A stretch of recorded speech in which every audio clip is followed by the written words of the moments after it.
Και πάμε να μιλήσουμε λίγο για mindset, νοοτροπία, περιοριστικές πεποιθήσεις για τον εαυτό μας, για τους άλλους ανθρώπους, για τον κόσμο, τη ζωή. Μια μεγάλη θεραπεύτρια, η Μαρίζα Πυρ, λέει: πρώτα δημιουργείς τις πεποιθήσεις σου, στη συνέχεια οι πεποιθήσεις σου δημιουργούν εσένα και όταν βγαίνεις στον κόσμο, ο κόσμος θα επιβεβαιώσει τις πεποιθήσεις σου. Γιατί το λέει αυτό? Γιατί το μυαλό μας έχει ένα πολύ δυνατό χαρακτηριστικό και μία τάση να επιβεβαιώνει πως πάντα έχει δίκιο.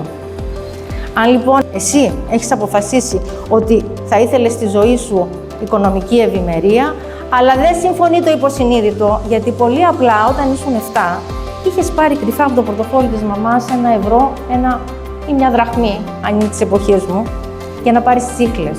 Οπότε σου λέει δεν αξίζεις. Το υποσυνείδητος νους διαμορφώνει τη ζωή μας κατά ποσοστό που ξεπερνάει το 90%.